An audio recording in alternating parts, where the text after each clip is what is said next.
All right, Kara. So I was stalking your Instagram today, and there was a picture of you swimming, and it said something like, "Haven't swam in a while since like Scotty was born" or something like that. I was like, "Oh gosh, I hope she's been swimming." Dave just announced this long swim. Have you been swimming? No, I haven't been swimming.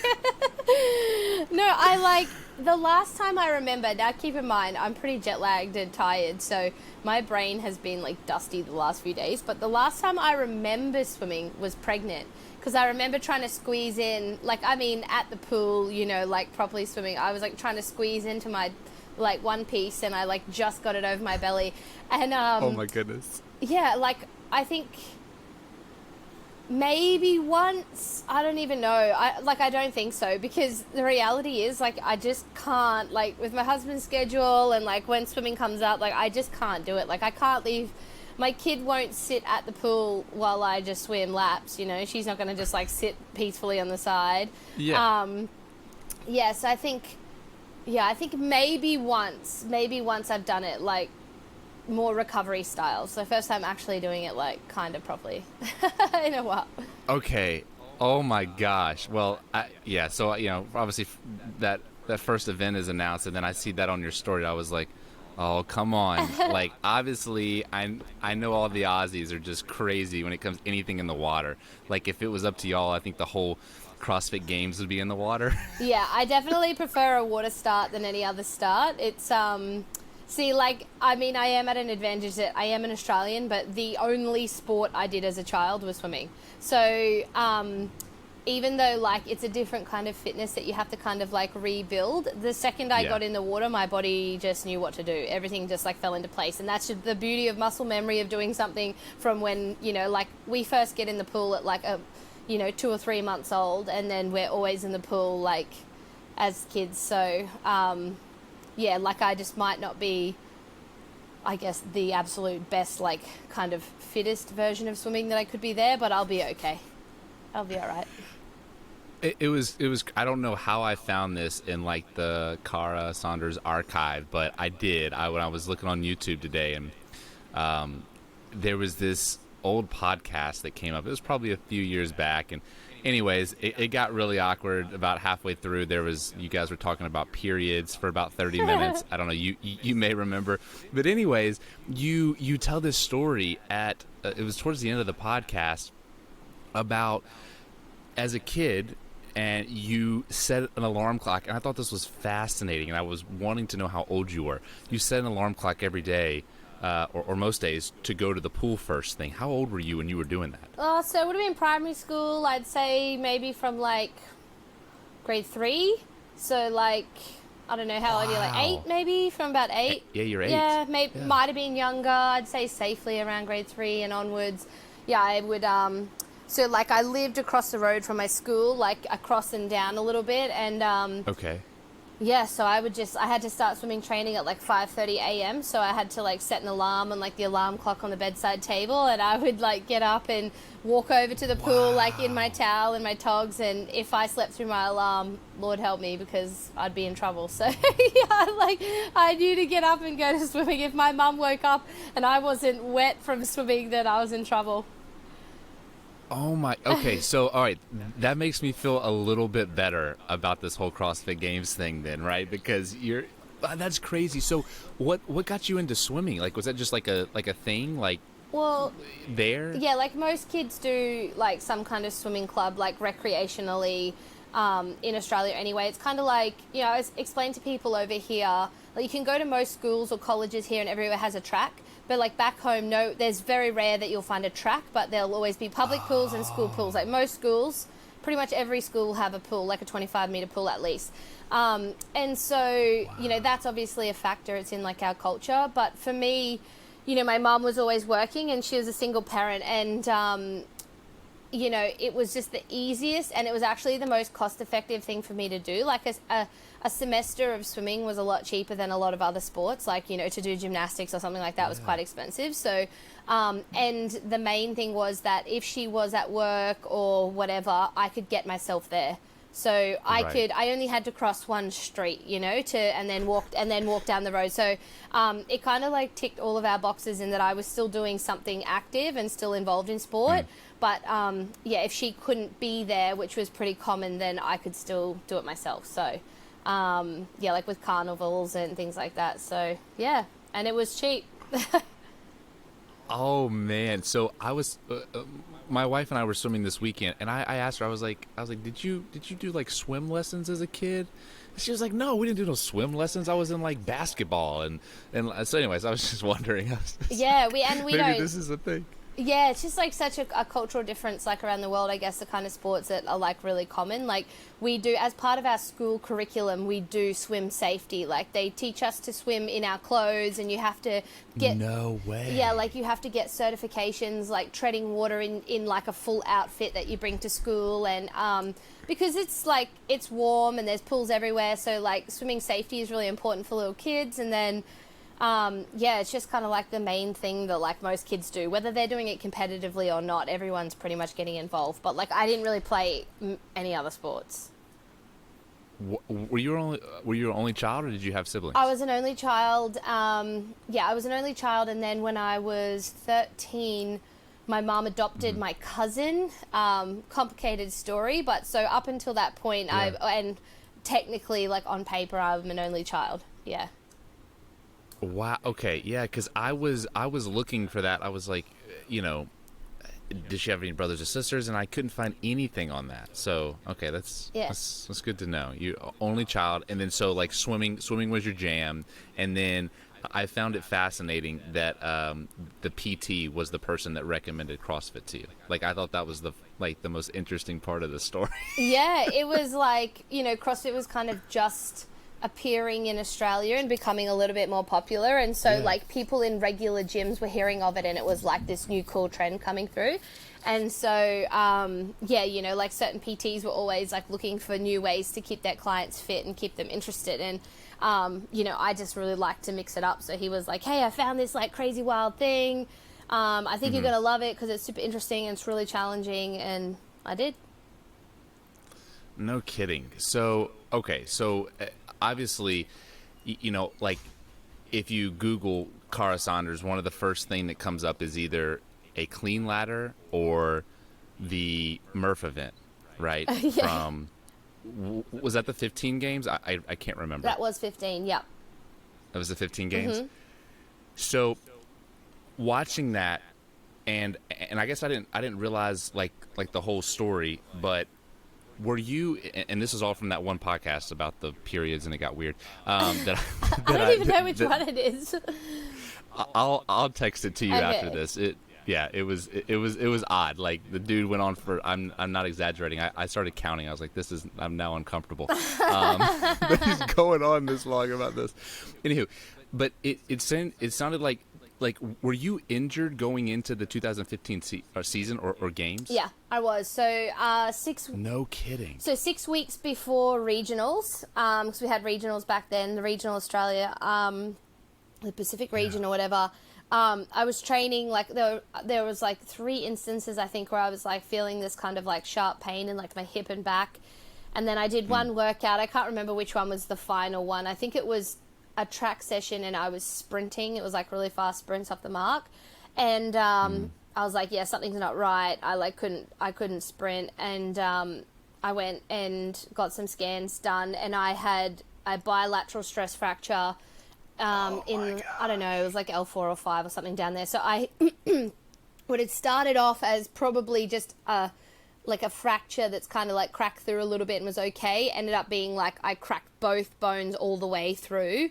And so my spine What? was just like, woo, like, so essentially I had a broken back. And Oh my god. yeah, so I went, I got some more scans done, and they said, look, it's what it looks like by what the tissue looks like and everything is that they think I had a pars defect, an old pars defect from when I was little, that most likely stemmed from the fact that I could do things a little bit too early. So I walked really early, and I probably wasn't like functionally stable enough in my core to support myself. So that, and then in swimming, I was a butterflyer. So it was like a lot of big extension. They said it's really, really common in gymnasts and swimmers who do butterfly and just those extensive positions. And then I was doing CrossFit, and I just like didn't know. And so it just was like wearing down over time. And then eventually it just like cracked all the way through. So I did, I was doing like regular, like, physiotherapy and private Pilates sessions. I wore a soft back brace for 6 weeks and I didn't lift a single weight. I didn't go into extension at all for 6 weeks. Went to regionals, did fine, still won regionals with a soft brace on underneath. And then, it was funny too, because Dave Castro came to our regionals that year, and so he was in Australia. It was like the year that he did like all of the regions. He like went to everywhere, and he was just like traveling nonstop. And he called me off the field after one of the workouts and was like, so I didn't wear the brace for the entire competition. It was just like certain workouts, and I wore it because the first event, I think was, or the second event, first or second was Randy, 75 power snatches. And I was like, oh man, I haven't hinged in 6 weeks. So I was a little nervous. And he's like, called me over to the side and was like, what's this that you're wearing? Him and like the head judge were like, you need to take it off. It's an advantage to the competition. And I was like, serious? And I remember I was like, Dave, like, I haven't said anything out loud because I'm trying not to like have excuses and like entertain the fact that my back's broken, but like my back's broken, and that's a massive disadvantage. So I'm like, I'm like, oh my. So I took it off and I didn't wear it for the rest of the competition. I'm pretty sure I just wore like a weight belt, like where I could. So that was difficult, but then I kept training. I went into the CrossFit Games that year, thinking that, like, I was really nervous about my back, like, giving out on me because obviously it was still so fresh. And I was so cautious and getting treatment and trying to be really careful. I was really nervous about running because that's what eventually kind of sealed the deal. And then I overheated in Murph and my back was fine the whole weekend. I was like, that'd be right. That's my luck. Wow. Okay, so that had nothing to do with the back. Nothing, no. And funnily, nothing. That was... Yeah, and funnily, when I overheated, like, when I say overheated, like, I proper overheated, like, that was, like, severe heat exhaustion. Like, I passed out, and when I finally came to, I was so delirious and didn't know what happened, and I just kept asking what had happened to my back, because I thought, I was so worried, because when I came to, I was fully numb, like, I couldn't feel my legs or anything, and I thought that I had done something to my back, and that, like, I was, partially paralyzed or something, because I've woken up on a stretcher. I had no recollection of what had happened, and I couldn't feel my legs. And the last thing I remembered was that my back was broken. So it was super scary times. And then they're like, no, you've actually overheated. Oh my gosh. Yeah. So it was that was an intense year. Yeah, no. Oh my God. Wow, that is crazy. I didn't realize that whole story. Especially not, I mean, obviously I understand any athlete's not going to disclose a back injury, No. right before that on social media. And you don't really want to entertain it either, right? Like, you don't want to put it in the head of your competitors, but you also, like, there's like 3 reasons. You don't want to put it in the head of your competitors and have like sort of a sense of weakness. I don't want to mentally entertain it as a thing and have it like be something that would hold me back. And I don't want to look like I'm making excuses. Well, that was more my mindset then. Now I'm a little bit more like, whatever, it is what it is. I don't care. I'm just going to do my best. But back then I was like, I don't want to be like the person that's like already gone into the competition with a massive excuse. So it was just better to just like keep it quiet, deal with it, do what I could do. And but it's been pretty good ever since. It's like, I was talking to some people and they were asking who was going to be on the podcast next, and I told them you, and it was so interesting. Like, everyone said the same thing. They're like, she's one of the most badass CrossFitters that is out there. And I was like, I totally agree, because like, just seeing all the adversity that you've had to deal with, and not just adversity, but then having a child, and then coming back from that, and not just being, oh, like, she's back, but being like a force to be reckoned with is incredible. Like, just one of the most badass people. Like, where did that come from? Because like, like obviously you're very physically fit, but mentally there has to be something that is just above and greater than everyone else out there. Yeah, it's funny. I don't know. I don't know what it is, because it's really funny when people say that, like, obviously, like, I'm in the public eye like every athlete, and, you get, like, messages Sure. all the time, and get people being like, oh, so tough and inspiration and whatever, and I'm like, it's funny because me personally, right, like, I know everything about me, so I know all of my weaknesses, I know the things I don't do, right, like, the stuff, like, people don't Yeah. see them, I know my own struggles, and in my eyes, like, like I think I probably, to be honest, I probably struggle a lot with like imposter syndrome type thing. I think that's like, now that I'm a bit older, I think that's a thing, but I'm like, I've always been like confused by people saying stuff, because I'm like, I feel like a really normal person. I Yeah, don't feel person. like, I Sure. feel like I don't do anything exceptional. I feel like I go through the same Yeah. stuff. I feel like I have the same mental and physical struggles. I feel the same as everyone else. I feel like a daggy mum, like I'm just like doing normal stuff. I'm just like mumming all day, and I squeeze training in, and so I don't. Yeah, like I definitely don't see that. I mean, I think it'd probably be weird if I did think that. Yeah. I don't know. Like, but then I also think maybe that's the thing that's like held me back over the years from ever being like the top, because I don't see that in myself. I don't know. Like, I don't feel like I do any more than anyone else tries in their workout. Like 100%, like, no BS. Like, that's how I feel. I guess I just I keep consistently turning up. And I think that's probably more it, is I have like, I'm not obsessed or obsessive about winning, but I'm obsessed about doing things and like turning up and Yeah. ticking boxes. Like, I've got that in my personality, whereas Yeah. I always am looking for something to do, so I kind of always show up and just keep doing things. And I don't know, like that's sort of been like my saying this year, has been like, showing up adds up. And I really have realized that if you just keep showing up and you kind of always try it, like, it gets you somewhere, and if you are like really honest with yourself and look yourself in the mirror and identify your weaknesses and character flaws and things like that, you can make progress.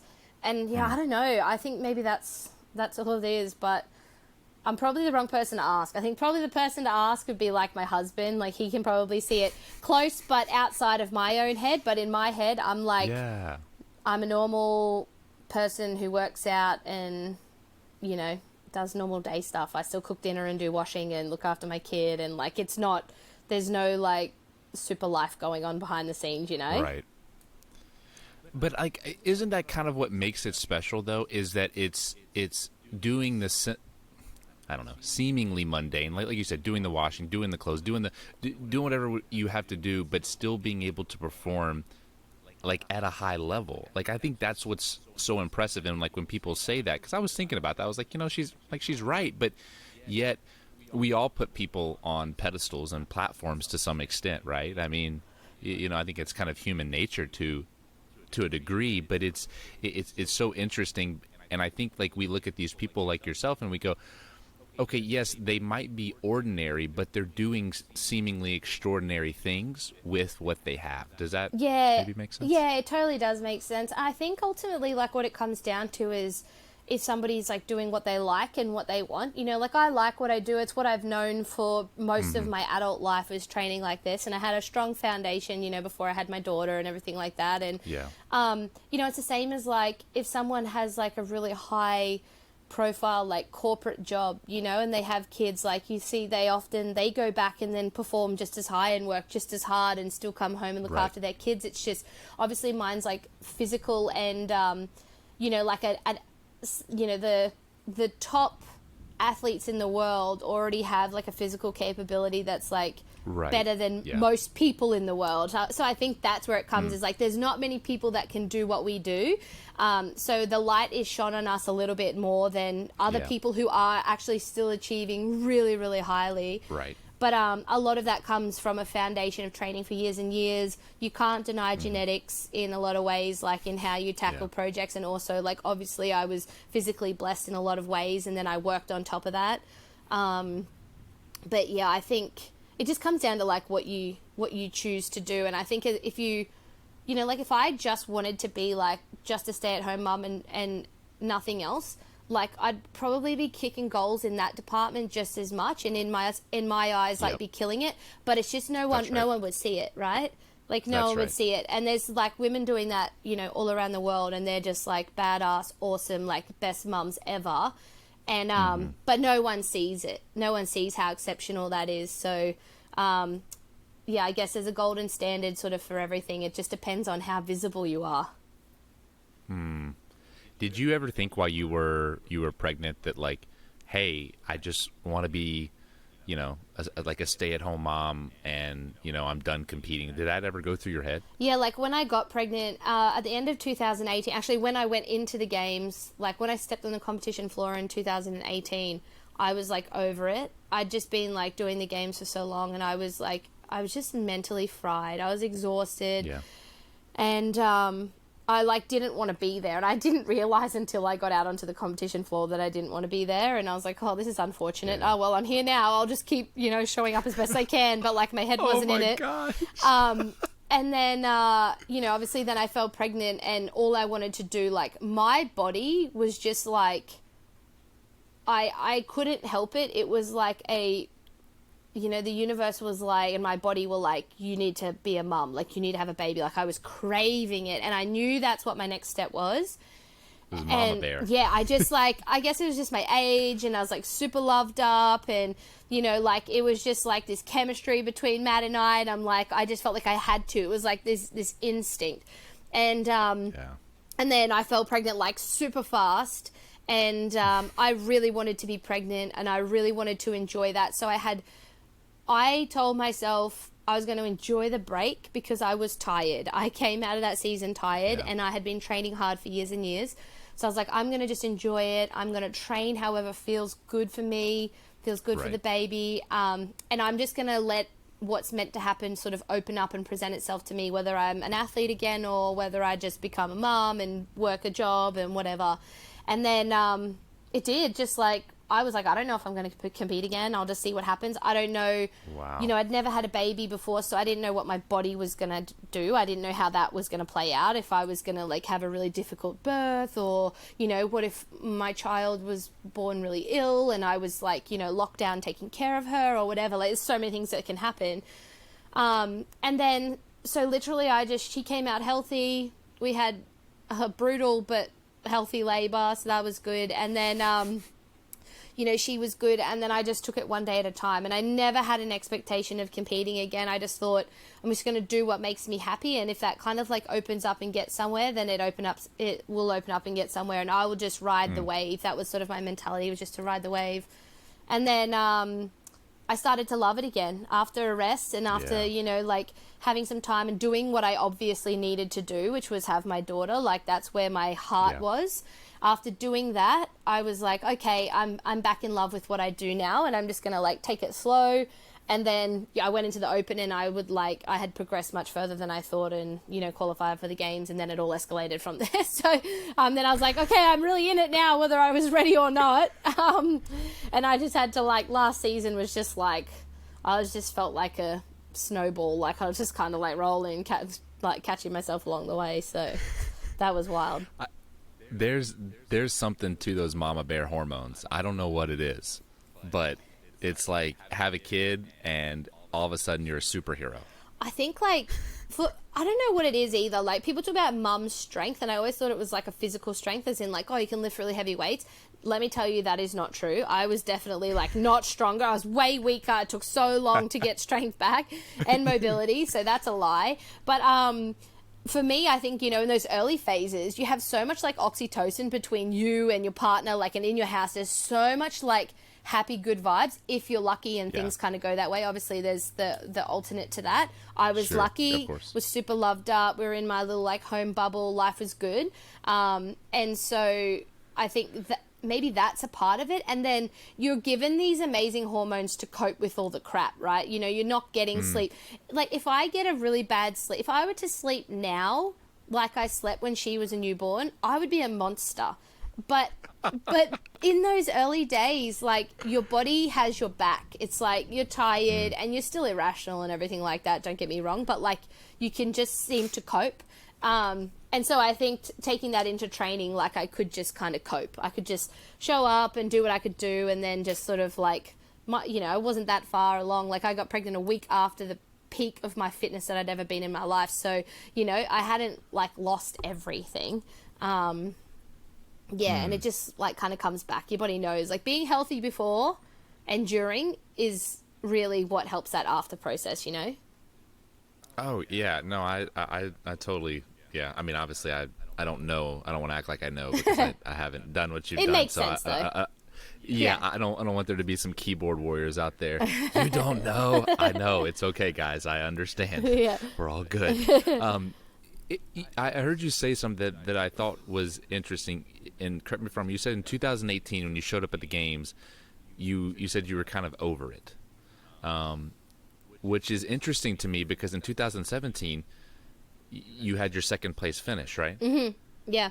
So, like, and maybe it's just the way my brain is kind of thinking, but it's like I would think, okay, hey, you got second in 2017, you show up in 18, and you're like, hey, this is my year. But it sounds like that wasn't the case, at least mentally. No, I think there are a lot of factors behind that. I think one of the main things is that my driving force, like, as much as I want to win, I realized in 2017 that wasn't actually my driving force, and that there was a lot more deeper than that, that CrossFit and competing did for me. And in 2017, like, leading up to that point, I had so much personal life change, like big drastic stuff that was crazy. So that year had been massive. And when I went into the games in 2017, I was kind of like, oh man, I don't have any expectations of this games. I've had such a rough year. Wow. And I was like, I just promised myself I was just going to take it one workout at a time, try and be nice to people, enjoy my time, like, just really soak up the experience. And then that got me on the podium. And it was funny because people were like, when they awarded me second place, I was like crying because I'm just like a super emotional person, and I'm crying and everyone's like, oh, I feel so sorry for her. She's crying because she came second and, she didn't come first. And I was like, I'm crying because I'm finally, like, I'm on the podium. Like, I had no expectations. Yes. I showed up and did my best. Yeah. I've had an absolute amazing time. Like, I had the best time I've ever had competing that year. I was the happiest I've ever been. And I got to stand on the podium, like, with an Australian flag. I didn't care. I could have been first, second, third, and it would have all felt the same to me. And that's where I realized that there was more to it for me than winning. And, and I also realized that's probably why I had never won before, because I don't have that animal instinct of, like, I would just go and go and go until I win, because that's, like, everyone asks what your why is, and that obviously isn't mine. And I sort of filled something for myself that year. And then when I finished, I think I was just like, okay, I got it. I got whatever it was, whatever I'd been chasing. And there's always something for professional athletes, that they're like, some have something to prove, or, they've grown up in hard times, and they're like, there's always something in the back, sort of in that backstory. And I obviously fulfilled something. I still don't entirely know what it was, but I fulfilled something, and I was like, good. And then I think what I should have done is just gone, that was awesome. I'm just going to have a fun year, and have a year off, and had come back. But because I came second and everyone assumed, like, oh, now she's going to go for the podium, I kept going because that was what common sense said, even though it wasn't what my heart said. And so I ignored my heart pretty much for 12 months. And then that's why I went into that games and I was like, I've got nothing. And my heart was still like, go be a mom, Wow. So you knew then. You were like, I did. This is okay. Yeah. Yeah. I just couldn't stop thinking about it. Like, I just couldn't. I like, and it was funny because I remember talking to Matt, and he's kind of like in this dangerous territory, going like, oh, she's like in her peak, like, do I really want to get her pregnant, and everyone's going to be like, oh no, like her competitive career's like going crashing. And he's like, maybe just wait, I'm like, I'm telling you, I'm like, this has not left my mind for like 12 months, like, this is right. And so then we were like, all right, we just make a call, like, we're not going to like force anything, we'll just see how it plays out, and we'll let the universe just do its thing. And if I'm meant to get pregnant, I will, and if I'm not, I'll keep training, we'll go on. And a week after the games, bang, done. Like, and I was like, well, there you go. Like, that quick. That quick. So, yeah. Wow. I mean, I'm a pretty, like, intuitive person, and I know kind of what my heart wants, and if I follow it, then good things happen. When I ignore it, that's when, yeah. Like, 2018, I went out into the final, and I remember there was, like, it was like a pegboard thing. And I probably could have got on the podium. It was like I needed to beat Katrin, like the way the points were. And I remember I did the workout, and I didn't get on the podium. I came 4th. And afterwards, I was like, man, I didn't even try. I was like, I actually just had to, like, try. And I couldn't have dropped that much further down, but I didn't even try, you know? Like, I was like... What? And it was just... It was... Are you serious? It was so bizarre. I was like, I didn't even fight for it. I just did it. And, yeah, it was super weird. But, like, I mean, there's always going to be those things in, like, you know, 10 years, in a decade of competing, there's always going to be stuff in that time, you know? And I think probably more so for a female, to be honest. Like, we have a lot... We're a lot more of a complex creature than the dudes are, you know? But, Yes, I found that out by being married. yeah. Yes. Yeah. That's a fact. That's a fact. Guys will oftentimes just say exactly what they're thinking. Women, it's like peeling back the onion. It takes some time, you know. We gotta, like, there's lots of layers of this thing. Yes, Or at definitely. least that's what I found out. Oh, that's amazing. I mean, at any point, you know, during that 2018 season, I mean, was it just like, hey, this isn't not that this isn't for me anymore, but, you know, like you said, like, my heart's somewhere else. Was there any desire to, I know you said you don't have this animal instinct, but was there any desire to be like, I want to get back on that podium?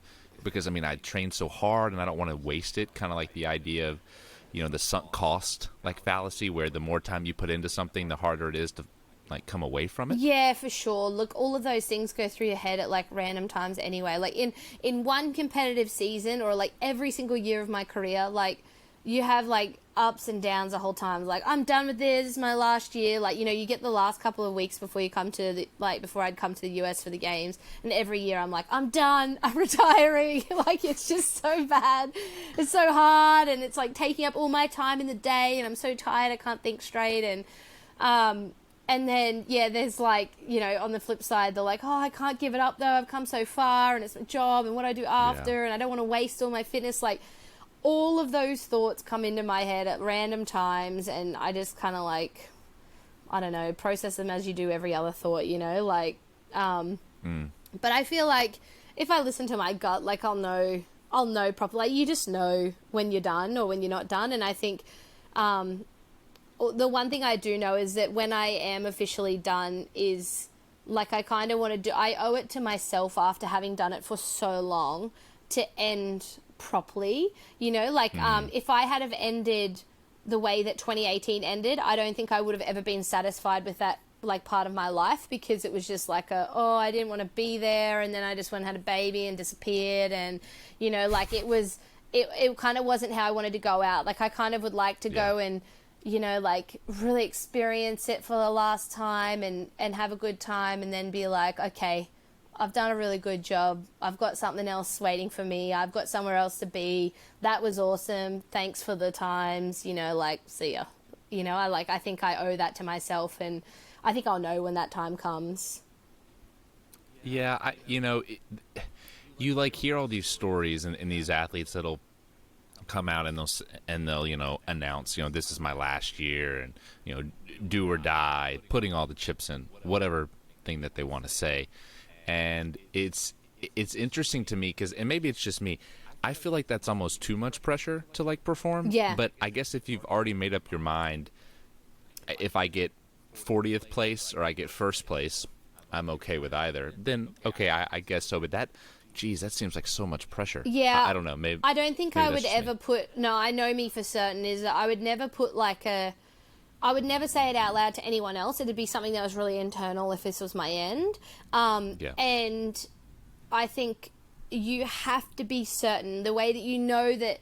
Like, you need closure, right? It's like anything in life, you need an element of closure. And closure comes from, like, knowing it's a time. And so... if you feel like you've left something behind, it's just going to linger with you forever and ever. So I need to, I need to know, like, for the last time that I would definitely be satisfied going, I'm okay with my best effort, wherever that is, and with a good experience, like, and what I want out of it. And then I'm okay to walk away. And that would be closure. Like, you need to define your own closure, right? Like, for me now, even at, and my closure wouldn't be like, I'm never going to leave until I come first. Because, like, man, you could be gone for a long time. But I think, like, for me, for instance, like, my mindset going into competing now, one thing I've learned about myself since I had Scotty is that I could do a great job, like, placings wise, but if I feel unhealthy, broken, and miserable, I'm not satisfied. I'm absolutely not satisfied. And that's just, like, who I am, and everyone's a little bit different.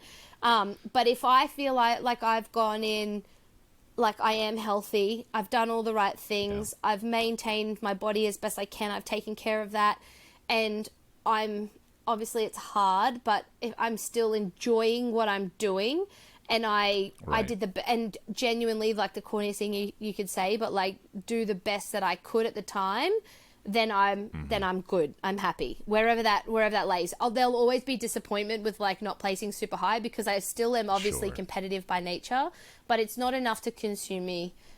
It's just enough to be like, damn, I wish I was better. You know, like, it's one of those things, like, if you've done everything you can and then you don't get what you want, then you'll be disappointed for a second, and then it will just go away. But if you know that it's your fault and you wanted more and you didn't do enough, then you'll carry that for a really, really long time. And I think that happens to a lot of athletes. So that's where you have to be consistent and obviously do all the right things as best you can with what you've got, obviously. And then I'm like, look, you know, if I turn up this year and I come 10th, I'm going to be pissed. I'm probably going to cry. I'm going to be sad for a minute. I'll be like, I don't accept 10th for myself. But when I look back and go, those days I trained with my daughter in the gym, and when I didn't want to late at night, and I did the best I could eating good food and juggling my business and doing whatever, if I go, look, it makes sense that that's where it goes or whatever happens, and I have to accept it, and then I'll probably be over it in a couple of days, you know? I think that's what's so interesting is, you know, you've got these, you know, we'll take the Tias and the Matts of the world that, and the first word that comes to my mind is sacrifice. And sometimes I think that's a really horrible word because it does carry a negative connotation with it. And I don't think that, like, if you ask Tia, and I've never asked her, so I can't speak for her, but if I had to assume, I don't think if you asked Tia, hey, do you see this as a sacrifice? She would say, absolutely not. This is what I want out of life. But that's the only word that comes to my head right now. So we'll just use that word. Anyways, you know, you think about these, we'll call them sacrifices that you have to make to be an elite level athlete. And it, you know, I think some people live in denial, and it sounds like with you, because obviously you've got so many other things going on, that you've kind of accepted the fact that, like, hey, I've got all these things going on, and these are the trade-offs that I'm making to say this is a higher priority than placing top 3 at the games. I mean, and maybe I'm putting words into your mouth, but that's kind of what it sounds like to me. It's like, hey, being a mom, rightfully so, is more important than top 3 at the games. Yeah, look, you're spot on. So the way I see it, and I know it's hard, people always struggle with, like, the word sacrifices. I said that a lot. I think about it as, like, maybe slight compromises for a period of time, but the way that I visualize it in my head is kind of like a pie graph, you know, and you've got 100% of your pie, and you just split it up with percentages of the things that you have in your life. And sometimes you just have to shift that around, the portions around a little bit for certain things at certain times, and that changes throughout your whole life. So one thing I did after I had Scotty was pretty much exactly what you said, is so that I could accept whatever happens, I wrote down on a piece of paper all of the things that were important to me in my life. So all of the things that I had to dedicate my time to. So there's, like, obviously being a mom, my marriage, training, my business, whatever, all those things. And I put them in order of priority, like really sat down, really thought about it, what was sort of the most important, you know, area of priority. And once you get past your marriage and your being a parent and stuff like that, like, training is not number one for me. So to see that written down and to see the kind of percentage and where that fell on my list, it gave me a lot of understanding to go, like, well, okay, I need to accept that, like, it's very likely that I'm going to sacrifice training for my daughter or my husband multiple, like more times than not. Not, you know, not every single time, don't get me wrong. I've trained instead of spending quality time with my husband or whatever, you know, because I also understand that this is only a period of our life. It's not our forever. And we make it up at other times. But I think, and this is sort of like advice I guess I give to people when they ask, is there's, you know, the only wrong thing is not prioritizing what you actually want, and there's no other wrong answer. Like if training, you know, say for Tia and Matt, whether it be forever or just for a short period of time, and this is obviously what they've done and why they've been so successful in that, is that they've gone, training is number one. I will do everything it takes. And I've heard Matt talk about it several times where he's like, he shaped his whole entire life so that training was number one, you know, like he would say no to a ton of things and not do the things that he enjoyed the most so that he could be the fittest man in history. And I did not do that. So I can't expect it either. You know, like I didn't, you know, if you don't put in the work, or it's not even about putting in the work, but if you know, if you don't do something, you can't sort of expect it to come. If I don't turn up to work one day, you know, you're not going to get paid. So it just is what it is. That's a good way of looking at it. You know, like it's the exact same, and it just comes down to what you truly want. And I 100% will always, I'll always, like, as soon as you're a mother, like I'm always going to put her first. Like we've walked out of the gym, we've tried to start training and she's just like not having it, and we leave and we go and get a juice instead and we hang out, and then I try and train again later. Like, and that's just how it goes, and I wouldn't have it any other way. And because of that, I confidently could say I do consider myself to be a good wife and a good mum, and I have a really happy home life. And for me, that's fulfilling enough. And then the training and everything else is kind of just like a bonus. It's like, it's like a work hobby, you know, like it's just like, it's just really cool on the side. Yeah. I don't know if being top 0.001% would classify as a hobby, but a working hobby, like it's still yeah, exactly. Yeah, that's someone's gonna hate me for saying that, but yeah. Yeah, exactly. Someone that, yeah. Anyways, I'm not going to be offensive to other people because they're working their asses off trying to get there, and it's a work hobby for Cara Saunders. Hey, so anyway, we can't all have everything we want. Like I would say to people, and they're like, "Oh, how do you like work out like that?" I'm like, "Look, that's one of my talents. There's a lot of things that I'm very much not very talented at. Like there are some things like, you know, I'm kind of smart, but like if I wanted to go and be a doctor, I couldn't. Like I'm not wired for that either. Like we just don't get everything we want, you know. Like everyone just has their place, has their skill set, and then just depends on what you want to work on, what you enjoy. Oh man, that's fantastic. I would, you know, speaking of your daughter, I was watching I guess it was a YouTube vlog that you had, and she is a little diva. Like, oh my gosh. How do you put up with that? Because like you strike me as like, and maybe I'm wrong, you strike me as like a no BS, like get in, get it done, like drop the hammer, and she is like the opposite. Like, let's go to a princess party. Yeah, it's super funny. She's like really 50-50. So she's a bit of a bruiser. Like she wants to do physical stuff, and she's super rough, and she's not like, you know, wearing frilly dresses or anything like that. Like she's not like over the top like that, but she's, yeah, sure. Like I feel like she came into the world and was like, hey, I'm the boss now. Like I run this show. And she just was like, she just has this like crazy confidence, and she knows what she wants. She's like, yeah, she's just she's a real character. And I guess I'm just trying to, she's not necessarily like, I mean, she's a toddler right now, so most toddlers are a bit diva-ish at times. But she's a really good kid. Like, she is a really, really good kid. She just, she has a spirit, and I'm forever trying to find this balance of, like, letting her be confident and wild and have this spirit, but also not letting her turn into a bratty little kid that's rude. So we're, like, it's constantly trying to find that balance in the middle. And for the better part, aside from her like wild toddler days, she's a really good, happy kid, and she knows what she likes, and she kind of just wants to do everything, and you know, thinks that she should tell you how it should be done too.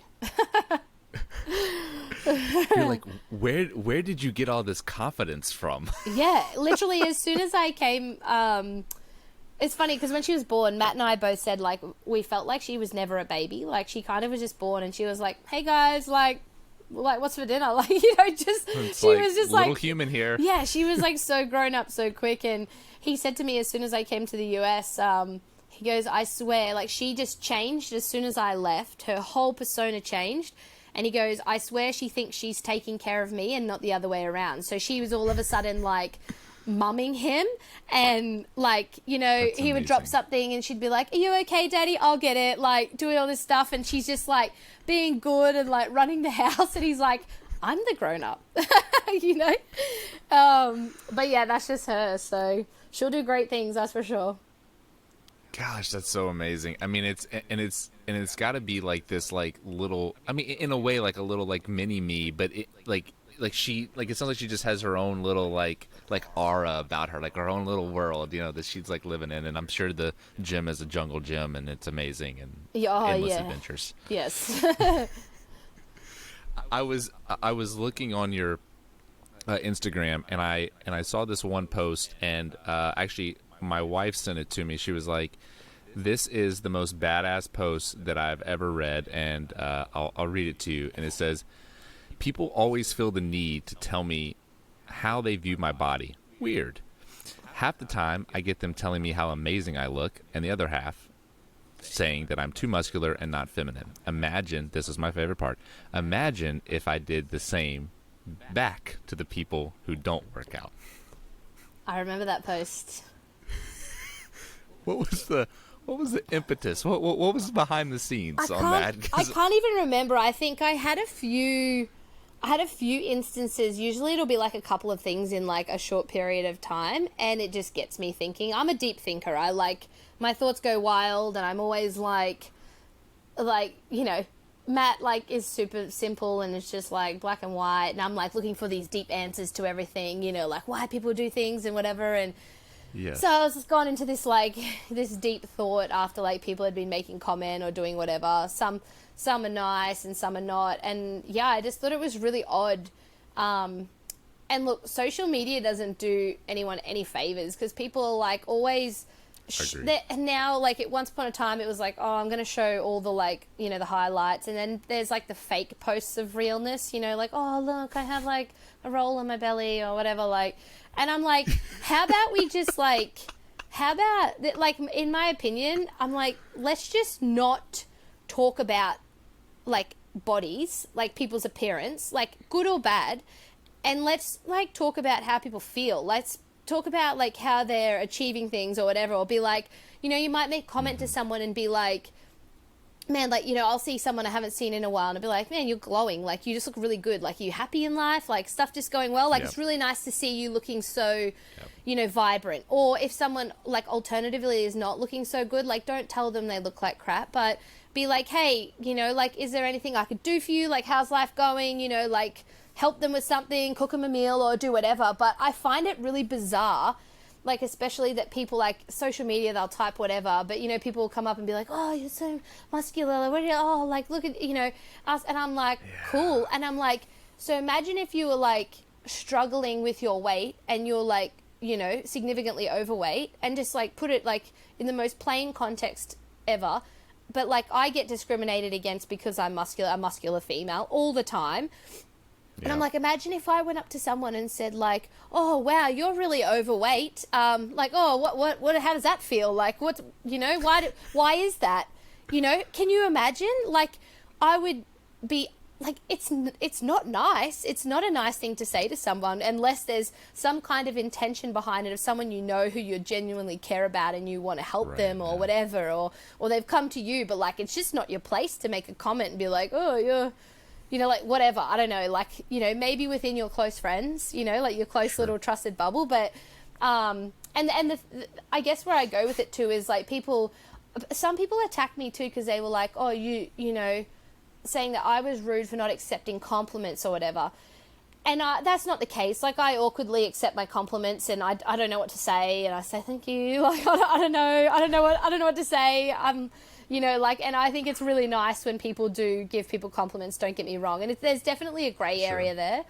But I think of course, for some people, you don't know what they're going through, right? Like, I read something somewhere, Yeah. you know, say someone's like lost a lot of weight, and you go and you tell them like how good they look and how much better it is, and then all of a sudden they start to validate themselves with that, and then if they gain weight or whatever, then all of a sudden they have this like self-loathing. They don't like themselves because everyone only told them that they had any value when they looked, you know, 10 pounds lighter or whatever. And I think That's good. or they may have gone through something that has gotten them there. Maybe they've been really ill. Maybe they've suffered with an eating disorder, you know, like under or over or whatever it is. And I think there's just so much more. There are so many more things that it can be like super inconsiderate. And, you know, it's probably better to just have a conversation with someone and ask them how their day's going. Like just a little bit, you know, what happened to that? Like I was flying over here and I just sit like next to random people on the plane, and like when I got into the US on my domestic flights, and just talk about like, hey, where are you going? Like, what do you do? How's your day going? Like, how's travel? Like, that's it, you know? And it'd be like, oh, hey man, like you're bald early, you know? Like, can you imagine? Like just, it's just, I don't know. I find it like super bizarre, but anyway, people will take it, like people will always take that information and those comments like how they want. You can't, and especially in text, in text is super hard to like convey your message, and like people can't always feel what you can feel on the inside. But yeah, I think it would be a much more positive world if we didn't make as many comments on how people look, and focus a little bit more on how we all feel and how we're living, and you know, our health and happiness and stuff like that. Well, I think you don't realize, like, you go to these competitions and it's like all super fit people for the most part, or you go to your gym and it's all people that, for the most part, like look like you or aspire to look like you or have seen someone that looks like you. So like we're just like, it's like we live in echo chambers to an extent. And then you go to a coffee shop, or you go to the like a local pool, or a beach or whatever, and people are like, you know, they make these comments, and you know, I'm you know, nowhere near as fit as you are, but you know, people will say things like, "Hey man, eat a hamburger," and it's like, Yeah. why do you need to say that? I know. Like, you need to validate yourself by putting me down. Like, I don't. Usually, yeah. Right? I've never understood that. No, I never have understood it because I never ever would make a comment about someone's appearance to them. I would never, it's not the first thing that I would ever do. I don't think it's appropriate. It's like asking someone how much money they earn. Like, it's just none of your business, and that's their body. And I think one thing I've noticed since I've been like a professional athlete, and I'm like, I guess I look the way I do, is I'll often get, and I'm more sensitive to it now that like I'm a mom, and like I genuinely would like want people to be happy. I think the world would be a better place if people had like a decent self-esteem, and not many people do anymore. Agreed. And like women will come up to me and they'll give me a compliment, which I think is super nice, and they'll go like, oh, you look so fit, like, you know, you're all toned or whatever, and then they'll proceed to say, you know, oh, I used to be like that once, and now I'm like carrying all this weight. And they start talking down on themselves about how once upon a time, before they had kids, they were like this, and they're hating on themselves because of it. And that's why I think it's not, that's sort of like with that post is where I was sort of going with that too, is like, I hate that. I'm like, don't stand here and like look at me and let it make you feel bad about yourself. Like, cause that doesn't make me feel good at all, you know? And, you know, like I think, you know, these women who do that probably have so much to offer. Yeah, they might not be in like the fittest shape they've ever been in their entire life, but they've, you know, probably done a lot and gone through a lot, and they might be struggling. Sure. And so, yeah, I don't like that. I don't know how to fix that. And I don't think it's nice for people to think that, like, for them to feel smaller just because they're not as skinny or fit or whatever, and like they have any less value. And that's why I think it would be good to like stop acknowledging it or whatever, admire from afar, you know, whatever. Yeah, maybe like just work on giving different kinds of compliments. I don't know. It's a tough one because like I still appreciate the sentiment, right? Right. But exactly. I think there's just too much like nasty stuff on the other side, and too many people trying to make it seem as though, like, you look at Instagram, right? Like, people trying to make it seem like, you know, especially like when you've had a kid, like you've got to look like this and blah, blah, blah. And like, I was always like, hey, I'm pretty fit because remember, I'm one of the fittest people in the world. So that's why I kind of look like I do after I had a baby. Like that's my job, you know, like that's my job to be like that. But yeah, it's too many people kind of like bringing other people down, setting really high, ridiculous expectations that are not health focused. Yeah, look, you know, I think, and I think that's kind of like one of those things about, you know, the fitness world is, and you hinted on this earlier. It's like, you know, if you just go to Instagram and go to the Explorer page and then, you know, type in whatever, fitness, model, bodybuilding, it doesn't matter. Like the first thing that comes up is, like, let's just call it what it is, half naked people. Yeah. Like that's just it. Yep. You know, it's just, you know, and I'm not saying there's anything wrong with that, but to your point earlier, it's people's, you know, highlight reels of what sells, because that's ultimately what it is, right? It's about getting the clicks, getting the money, whatever. And you're right. I think, and I'm guilty of this too. It's like we do a really shitty job asking people how they feel and just how their day is going, and we're way more concerned with their outward appearance and versus their inward appearance. And I know that sounds all cheeseball and pie in the sky and like, hey man, you know, let's go smoke some doobies and like, you know, kumbaya. But it's like, but really, I mean, I think we're just so quick to judge. I know I'm guilty of it. I'll be the first to raise my hand. And instead of just going, hey, like, how can I help you today? You know, it's just like, we don't do that. No, like, and I think maybe like it's crazy to think that like, you know, it should disappear entirely, and that like, because sure, half of it is like people are making money off like social media, right? And the businesses behind them are encouraging that because, you know, they say sex sells or like whatever. If they look good, then people have this like, they have this sort of like, you know, they use that as an inspiration and they aspire to be that. And so then they buy in, and then these people get paid more. So there's like a lot of rewiring that needs to be done in the community that I think would take years and years to actually like overwrite that. And it's definitely like, there's nothing wrong with like a good looking body or showing a good looking body or anything like that. It's all in the execution and obviously in the like the balance, I guess. And it's very complex. Like I think about it a lot. Trust me. Like I'm one of those people. Like I've always tried to be, you know, like I essentially get paid as an athlete, and I have sponsors and things like that as well. And I genuinely try and make sure that I'm using that for the good, and that I like assign myself to companies that I actually genuinely like, and I'm cautious about what I post. I'm definitely not perfect, but I try to be one person that kind of just stays the same. And you know what? It probably holds me back from earning more money and being bigger, but like I've got to look myself in the mirror at the end of the day too. And it comes down to like your morals and stuff. But I think asking people to change that is probably a big ask. The best thing to do is like just educate everybody else who's looking in on how to take care of themselves and how to view that stuff and how to shut off from that and how to set boundaries as to what they let into themselves so that it doesn't like affect how they live their life. But I don't know where to start really. I don't even know. It's a bit of a sad place to be in.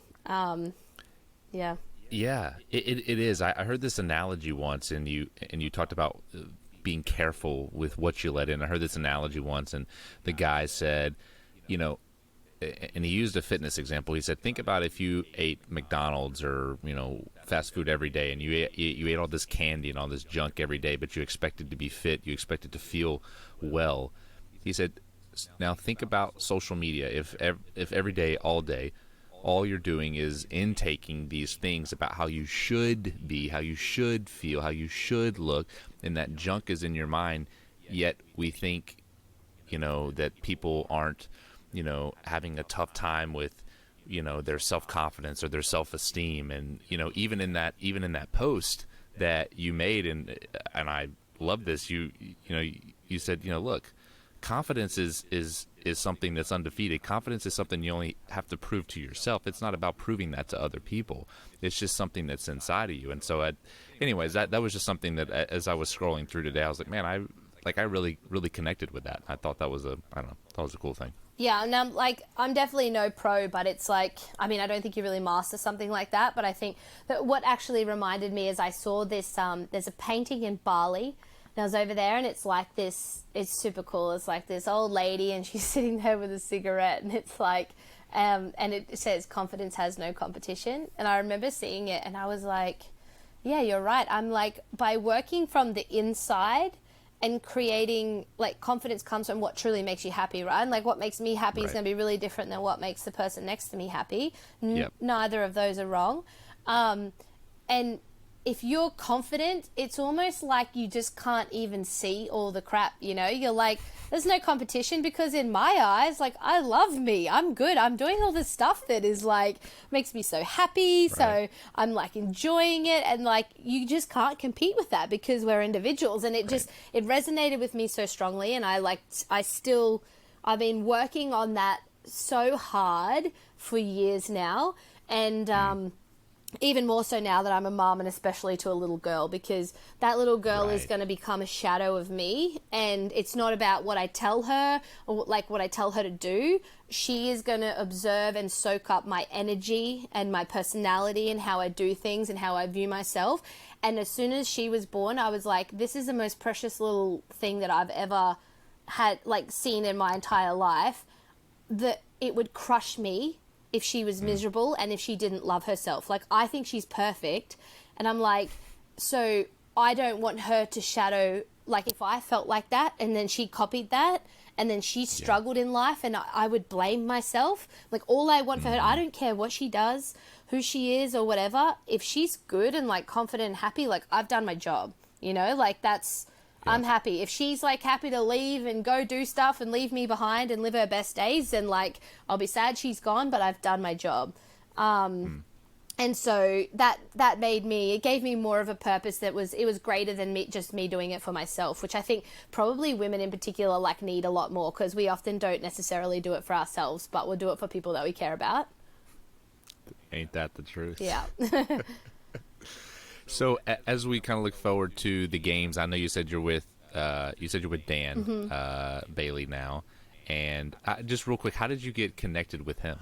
So years ago, it was like back, I hung out with Dan in Kauai when we were there for the Ultimate Hawaiian Trail Run, and spent some time with him and the boys over there, and just had like an amazing time, like, you know, like helping the foundation out over there. And he's just a good human, right?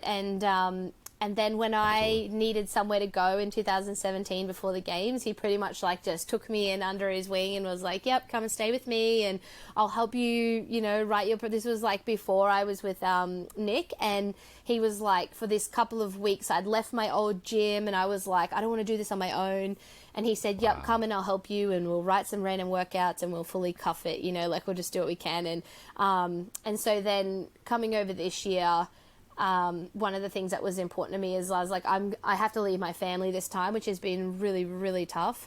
And I wanted something that kind of felt a little bit like home, something familiar and a person that I felt really comfortable with, and to be in a home rather than a hotel. And so he was like, just took me in straight away, like no questions asked. And so yeah, it's been good. I've kind of just been able to hang out and relax and feel kind of comfortable as I can without my family.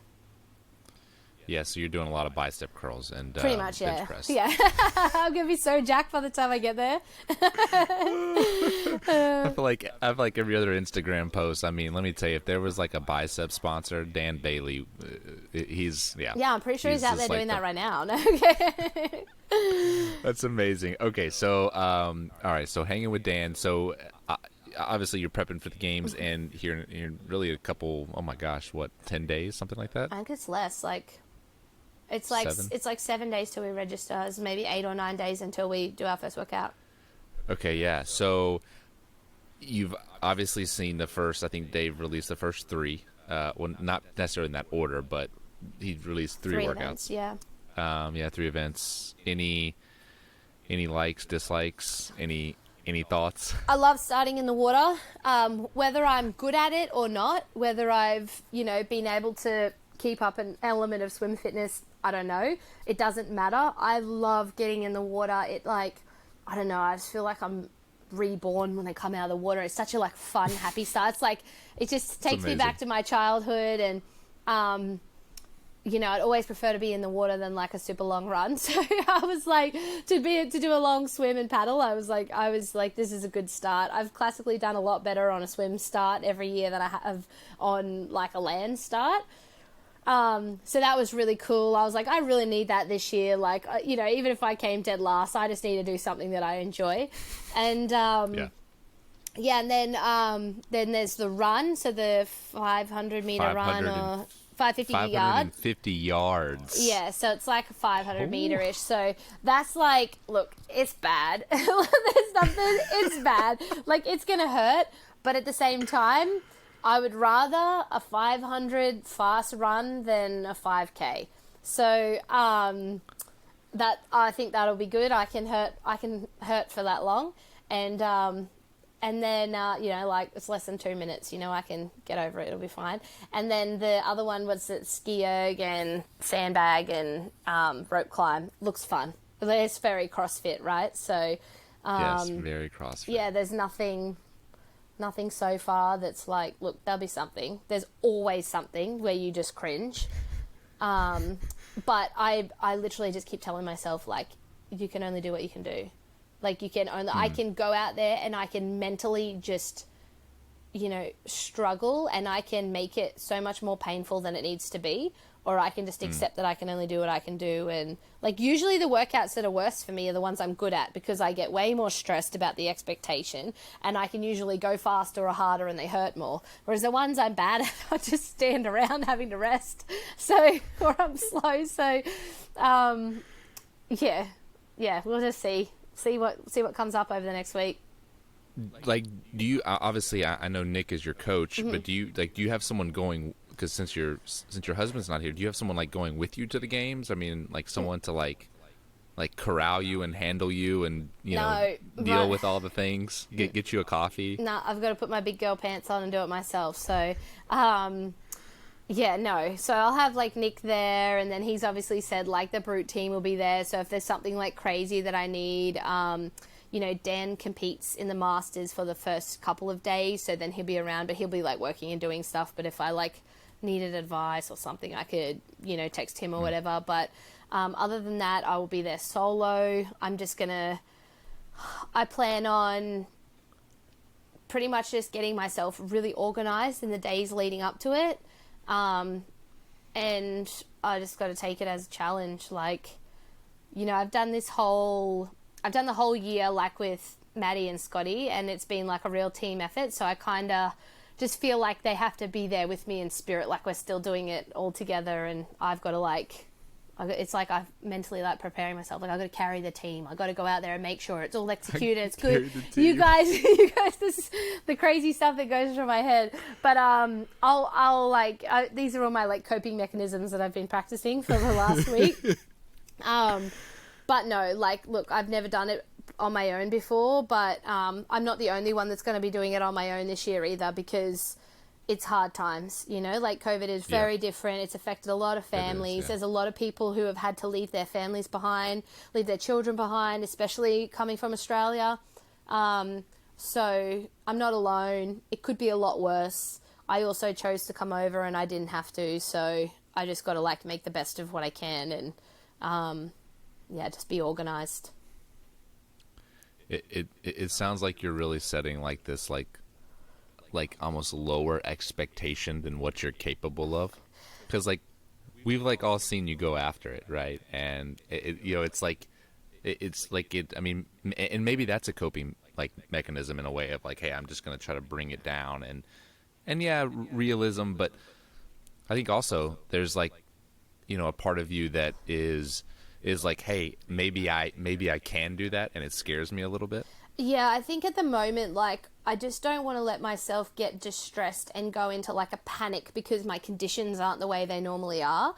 And then because I compete my best every time, hands down, when I'm relaxed. as soon as I get stressed, I make mistakes, and it doesn't matter if Matt's there or not or whatever. If I'm stressed and I've lost my mind, I don't execute well. So for me, and this is just me knowing me, is that everything I've been doing is, I'm not necessarily setting the bar lower, but I'm trying to focus on other things other than the outcome, and try and focus on like really just emphasizing what I can control, and just making sure that I don't ever let myself get into a state of panic or distress, because like if I do, then I'm not going to do a good job. So I think the only way that I'm going to do my best job is if I'm chill, if I'm like good about it. And if part of that is going like, okay, like it might not be perfect, but me telling myself, look, it might not be perfect and I could place lower or do whatever, that keeps me chill.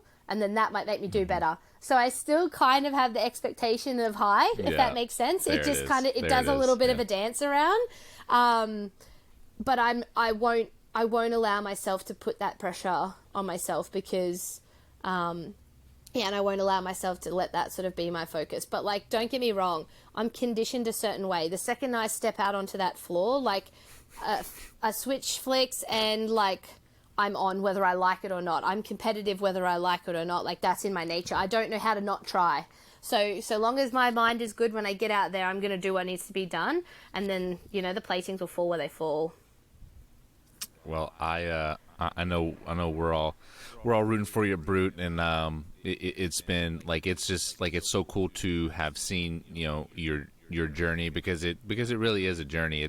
It's not just this, hey, I've been around for X years. I've been around. I've had a kid. I've come back from injury. Like it's just like a really, like you're talking about, like a dance around. It's a real up and down. But like, I think that's what makes your story. And I think now that I'm kind of talking it out, I think that's what makes people kind of attracted to your story, right? Is like, it's not this perfect storm, right? It's this, hey, like people connect, and this is my opinion, people connect through adversity a lot more than they do through, the highs. They connect in those lows, like, hey, maybe I haven't been on that competition floor, but I remember what it's like to be down, or what it's like to have my back against the wall. And I think that's what's been cool about you as you've kind of shared that, that journey over the years. I think it's being relatable. Like people need to relate to something, and then to see, like I personally, if I see someone who's, like, I'm not saying I've had a rough time, but like say have had adversity, and like you can actually see, you're exposed to their struggle, whereas most people keep it quiet. If I see that and then see them achieve things, it does motivate me to go, hey, like you're going to come out of the hard stuff. Like it's just a period of time. And so I think it does help people to be able to relate and go like, hey, I had a kid, or hey, I hurt myself once, or I had a hard time, or whatever. But like other people have been okay, whether that be in sport or in business or whatever it is. Like we still look for that. I still look for that. I'm motivated by people who have done that every single day, and on much smaller scales too, or people who are just genuinely like, really positive, and they just like keep getting knocked down and they get back up and they're good. And I'm like, man, if they can do it, then I better do it. Like I don't want to be the one that doesn't do it. So like it's a kind of accountability and a relatability, and so like I'm glad if I can offer that to if I can be that to some people. I think that's a much more positive way of having a social media presence, that's for sure. For sure. Yeah, absolutely it is. I saw that, and this just came up in my feed. I don't know if my phone was listening to me, that and I know we didn't even get into this, but I at least want to plug it for you, your active eyewear. I think that is like super cool. I saw there was a drop happening soon. Yes, we're about to drop. Tell people where they can get that. Yeah. Oh yeah, so we're activeeyewear.com. The E is shared, so it's ACTIV and then eyewear. People get that confused, but you can see it on my Instagram anyway. But yeah, we have like performance sunglasses, we have some lifestyle sunglasses, but we have saved this really fun launch for CrossFit Games time, just because it syncs up and it's fun, and we've got a couple of other exciting things to happen. So I'll be, hopefully, if we have some cool outdoor events, I'll be rocking them, which is super exciting to take like my own business out onto the comp floor. It's pretty cool. Yeah, I think it's badass. Yeah, it's super cool. Which is, it's awesome. Yeah, so active. And for those of you listening, if you want to see the sunglasses, we can, or we'll put them in the show notes. You can just click on the link and it'll take you to the site, and you can sign up and buy them, buy all the things, and it'll be great. Thank you. Who's your favorite country music artist? Oh, There's only one right answer. I'm just kidding. I'm not gonna get it right then. I'm just kidding. I feel really stressed. I'm kidding. And then it depends, like, if you class them as, like, country music. I don't know. Look, I'm, like, a mixed playlist kind of girl, and I go between, like, my country and, like, this morning I was listening to, like, a Chris Stapleton playlist for a while I was just chilling around the room, like, just some old, like, chill stuff. But I kind of, like, listen to the mixes based off the vibe rather than the person, if that makes sense. It does, so it'd be like either chill country, or if I'm in the mood for some, like, you know, a little party or whatever it is. Like pop country type of deal. Yeah, Yeah, I got you. I mean, the only thing is, this is going to sound weird, but I don't really like female country artists. And I'm allowed to say that because I'm a female, but it's just my opinion. But I prefer men's country music. You're allowed to say that. If I said that, I'd be called a sexist. Yeah, so I can't say. So, like, I just genuinely, I resonate with the music a little bit better. I like the sound. I like the stories. Yeah, so that's pretty much it. Did y'all all see how she didn't give an answer? She just beat around the bush for like 30 seconds and didn't give me any answer. You'll learn this about me. I'm very indecisive. I wouldn't be able to choose. All right, well, just let me ask you this. Do you at least like Luke Combs? Yes. Okay, all right. All right. A little bit of fair Kane enough. Brown, like, A little bit of Kane Brown. There's, like, the new stuff, and it's an Sam old stuff. Hunt. Yeah, like... Yeah. Okay. All right. But then we got the old stuff too. The OG stuff, the original stuff. Yeah. Okay. All right. Yeah. Fair enough. All right. I'm probably a little bit more on the modern stuff because I'm like, I listened to it more in the last, like, 5 years than I did much before then. Whereas, like, Maddie, he's from the bush, so he's more, like, down with the old stuff. He's really familiar with it. He's grown up listening to it. So, but now I like it because I'm, like, just getting kind of introduced to it more. But, yeah, I'm not as authentic as him. All right, Kyle. Thank you so much for your time. Hey, best of luck at the games. Thank you. Can't wait to watch you crush it. That's no pressure, by the way. I just know that. I just know that you will. You always do. So, seriously, we really do appreciate your time, and wish you all the best. And we will see you real soon. Okay. Can't wait. Thank you.